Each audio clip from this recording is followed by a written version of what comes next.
জয় শ্রীকৃষ্ণ। রাধে রাধে। নমস্কার বন্ধুরা, আপনাদের প্রত্যেককে জানাই সুস্বাগত। বন্ধুরা, এই চ্যানেলে জানাই আপনাদেরকে স্বাগত। আশা করছি আপনারা ঈশ্বরের কৃপায় সকলে ভালোই আছে। বন্ধুরা, আজকে আমি এই তেজপাতার একটি প্রতিকারের কথা বলবো, যে প্রতিকার আপনার জীবনে অনেক কিছু ভালো বার্তা নিয়ে আসবে। আপনার সৌভাগ্য বাড়াবে জীবনে।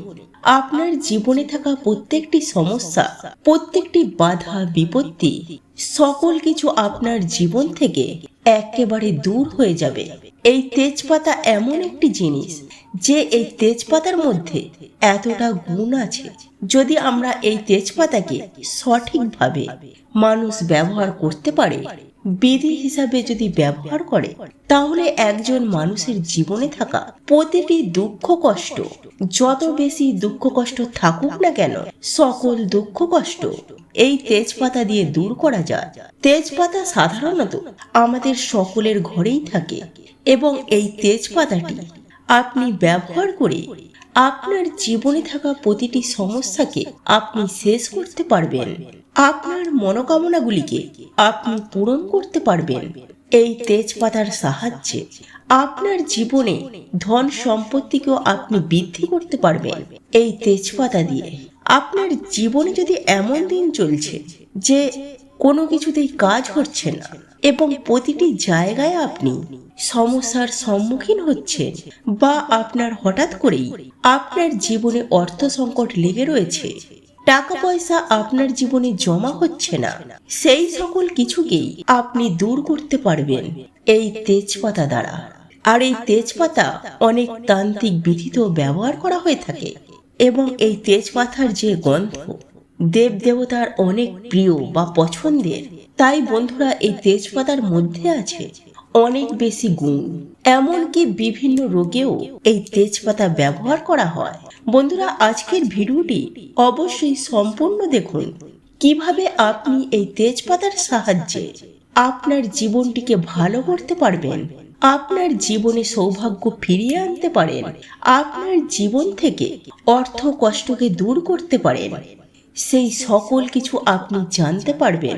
তো নমস্কার বন্ধুরা, যারা আজকে এই চ্যানেলে নতুন রয়েছেন তারা চ্যানেলটিকে সাবস্ক্রাইব করুন এবং পাশে দেওয়া বেল বাটনটিকে অবশ্যই ক্লিক করুন এবং এই ভিডিওটিকে একটি লাইক করে এবং একটি শেয়ার অবশ্যই করবেন, যাতে ভিডিওটি অন্যরাও দেখে উপকৃত হতে পারে। আর যারা ইতিমধ্যে চ্যানেলটিকে সাবস্ক্রাইব করে রেখেছে তাদেরকে জানাই অসংখ্য ধন্যবাদ। তো চলুন বন্ধুরা, এবার জেনে নেওয়া যাক যে এই তেজপাতা দ্বারা আপনাকে কি করতে হবে। বন্ধুরা, সর্বপ্রথম কথা হচ্ছে, যদি একটি বাড়িতে নজর দোষ লেগে থাকে বা একটি বাড়িতে অপশক্তি সেই বাড়িতে ভর করে থাকে এবং নেগেটিভ এনার্জি যদি বাড়িতে ভরপুর হয়ে থাকে, তাহলে সেই বাড়িতে থাকা প্রতিজন ব্যক্তির ওপর এই নেগেটিভ শক্তির প্রভাব পড়া আরম্ভ করবে। সেই বাড়িতে থাকা প্রতিজন ব্যক্তির মধ্যে নানা ধরনের সমস্যা দেখা দিতে শুরু করবে। সেই বাড়িতে থাকা প্রতিজন ব্যক্তির জীবনে উপার্জন কম হওয়া শুরু করবে। আপনার হাতে অর্থ আসবে না, এমনকি আপনি অর্থ সঞ্চয় করতে পারবেন না। আপনার কাছে যেটুকু অর্থ আসবে, আপনার জীবনে অর্থ আসার পরেও আপনার জীবনে একের পর এক প্রবলেম ক্রিয়েট হবে। বিভিন্ন ধরনের প্রবলেম, একের পর এক প্রবলেম ক্রিয়েট হবে। একটি প্রবলেম শেষ হতে না হতে আবার একটি প্রবলেম শুরু হয়ে যাবে, যদি আপনার বাড়িতে নজর দোষ থেকে থাকে। আর এই নজর দোষ থাকলে আপনার হাজার চেষ্টা করার পরেও আপনি উপার্জন বৃদ্ধি করতে পারবেন না। নজর দোষ থাকলে হাজার চেষ্টা করার পরেও আপনি একটি ভালো চাকরি করতে পারবেন না। নজর দোষ যদি থাকে, আপনার যদি ব্যবসা থাকে, যদি আপনার বাড়িতে নজর দোষ থাকে, তাহলে আপনার ব্যবসাটিও ধীরে ধীরে অনিষ্টের পথে চলে যাবে।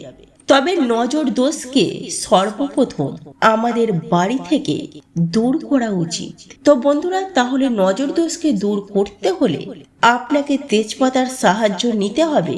আপনাকে কি করতে হবে, একটি কাজ করে আপনি তেজপাতার সাহায্যে নজর দোষকে দূর করতে পারবেন।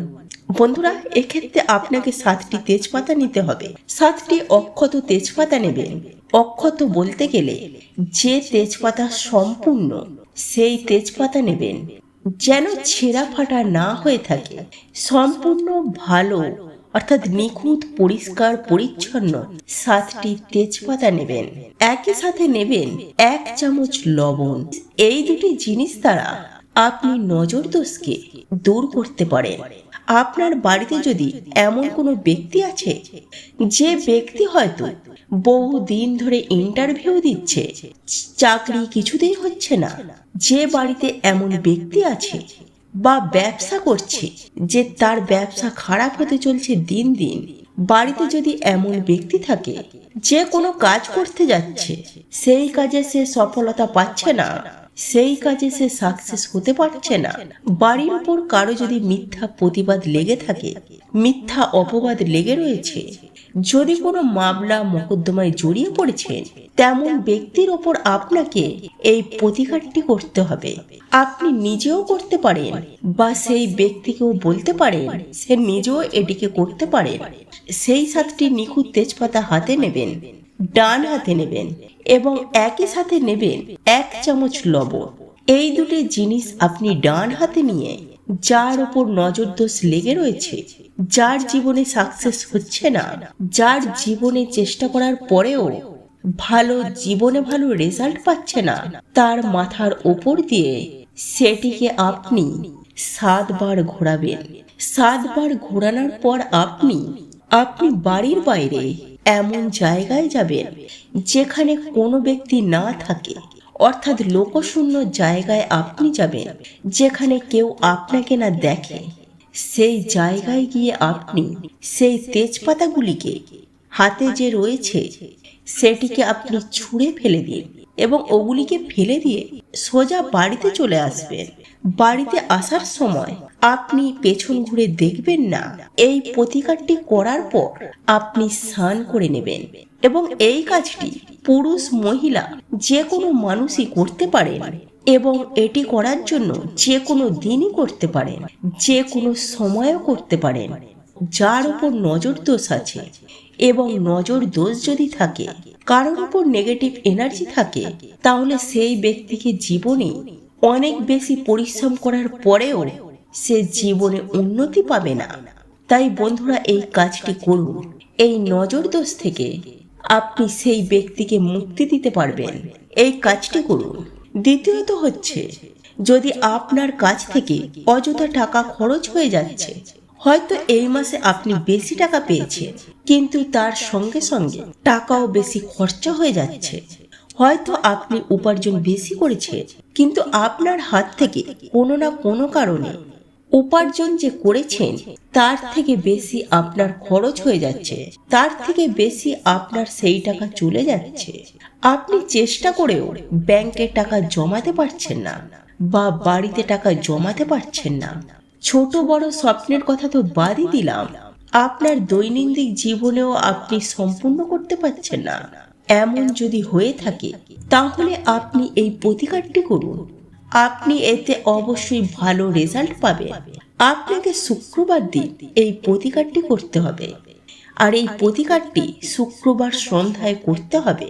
একটি ভালো পরিষ্কার তেজপাতা নেবেন, তার সাথে নেবে একটি ঘিয়ের প্রদীপ এবং শুক্রবার দিন সন্ধ্যার সময় আপনি সেই তেজপাতাটিকে নিয়ে যাবেন আপনি আপনার ঠাকুর ঘরে এবং ওই তেজপাতাটি আপনি আপনার মা লক্ষ্মীর চরণে সমর্পণ করুন।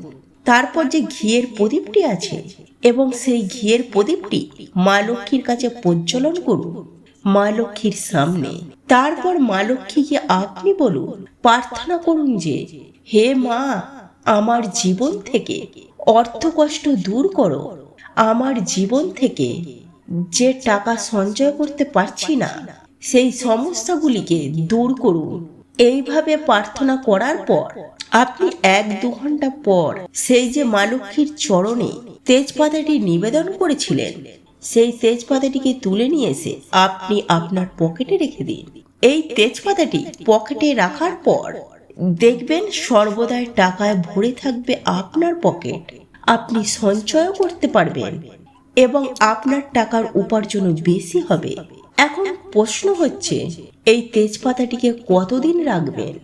আপনি প্রতি শুক্রবার এই কাজটি করুন সন্ধ্যার পর, এবং পুরানো যে তেজপাতাটি রয়েছে সেটি কোনো প্রবাহিত জলে ভাসিয়ে দিন, নয়তো কোনো গাছের গোড়ায় সেটিকে রেখে দিন। 3 নম্বর যে মেন প্রতিকারটি হচ্ছে সেটি হলো ধনবান হওয়া তেজপাতা দ্বারা। এই তেজপাতা দ্বারা আপনি খুব সহজেই ধনবান হতে পারেন। আপনার জীবনে থাকা সেই যে ধনের আগমন হচ্ছে না, বিভিন্ন কারণে আপনার জীবনে টাকা আসছে না, আপনি চেষ্টা করার পরেও ধন উপার্জন করতে পারছেন না, সেই ক্ষেত্রে আপনি এই প্রতিকারটি করুন। আপনাকে কি করতে হবে? এই উপায়টি যে কোনো মঙ্গলবার দিন করতে হবে। মঙ্গলবার দিন একটি তেজপাতা নেবেন এবং একই সাথে নেবেন একটি সরিষার তেলের প্রদীপ এবং সঙ্গে নেবেন বোঁদের 2টি লাড্ডু। এই 3টি জিনিসকে নিয়ে আপনি হনুমান মন্দিরে যাবেন। আপনাদের আশেপাশে হনুমানজির মন্দিরে যাবেন, সেখান থেকে হনুমানজির পায়ে সামান্য একটু সিঁদুর নিয়ে আসবেন। সিঁদুর নিয়ে আসার পর আপনি আপনার বাড়িতে কোনো পবিত্র জায়গায় বা শুদ্ধ জায়গায় বসে, অর্থাৎ আপনার ঠাকুর ঘরে বসে, সেই তেজপাতার ওপর হনুমান সিঁদুর দ্বারা আপনি লিখে রাখুন এই সংখ্যাটি 117, অর্থাৎ 117। এই সংখ্যাটি হনুমান সিঁদুর দ্বারা আপনি তেজপাতায় লিখুন। লেখার পর আপনি যে 2টি বোঁদের লাড্ডু নিয়েছিলেন সেই লাড্ডু আপনি হনুমানজিকে নিবেদন করুন এবং একই সাথে সরিষার তেলের প্রদীপটি জ্বালিয়ে দিন। তারপর হনুমানজির মন্ত্র জপ করুন, ওং হাং হনুমাতাই নমঃ, ওং হাং হনুমাতাই নমঃ। এই মন্ত্রটি আপনারা 10 থেকে 15 মিনিট মন্ত্রটি উচ্চারণ করুন, অর্থাৎ জপ করুন। আর ওই জপ করার পর ওই তেজপাতার ওপরে একটি কর্পূর রেখে কর্পূরটিকে জ্বালিয়ে দিন। কর্পূরটি যখন জ্বলবে, সেই ক্ষেত্রে তেজপাতাটিও, কর্পূরটি যখন জ্বলবে তারপরে তেজপাতাটিও সেই ক্ষেত্রে পুড়ে ছাই হয়ে যাবে। যখন তেজপাতাটি সম্পূর্ণ পুড়ে ছাই হয়ে যাবে, সেই ছাই থেকে সামান্য একটি ছাই তুলে আপনার মস্তকে বা আপনার মাথায় তিলক করুন। বাকি ছাইটুকু নিয়ে আপনার দুয়ারের সামনে, অর্থাৎ ঘরের যে প্রধান দরজা, সেই মেন ডোরে সেই ছাইগুলিকে ছিটিয়ে দিন এবং পরের দিন শুদ্ধ জল নিয়ে সেই ছাইগুলিকে ধুয়ে দেবেন। এই প্রতিকারটি করলে আপনার জীবনে যে কারণে ধন প্রাপ্তি হচ্ছে না, অর্থাৎ ধন আসছে না, অর্থাৎ ধনবান হতে পারছেন না, কষ্ট করেও আপনি ধনবান হতে পারছেন না কিছুতেই, তাদের জন্যই এই উপায়টি একবার করুন। আপনার জীবনে যে কারণে ধন নিয়ে সংকট দেখা দিচ্ছে, সেই সমস্যাগুলি আপনার জীবন থেকে দূর হবে। তবে বন্ধুরা, যে কোনো প্রতিকার যখনই করবেন, সেই প্রতিকারটির ওপর বিশ্বাস রাখবেন, ঈশ্বরের প্রতি বিশ্বাস রাখবেন। মনে যদি বিভিন্ন ধরনের প্রশ্ন এবং মনে সন্দেহ নিয়ে প্রতিকারটি করছেন, তাহলে সেই প্রতিকারে আপনি ভালো রেজাল্ট পাবেন না। কারণ বন্ধুরা, শাস্ত্রে লেখা আছে, বিশ্বাসে মেলায় বস্তু, তর্কে বহুদূর। বন্ধুরা, আশা করছি ভিডিওটি আপনাদের ভালো লেগেছে। ভালো লেগে থাকলে ভিডিওটি লাইক করুন, শেয়ার করুন। যারা আজকের চ্যানেলে নতুন রয়েছে, চ্যানেলটিকে সাবস্ক্রাইব অবশ্যই করুন। আবার দেখা হবে পরবর্তী একটি ভিডিওতে। ততক্ষণে ভালো থাকবেন, সুস্থ থাকবেন। জয় শ্রীকৃষ্ণ। রাধে রাধে।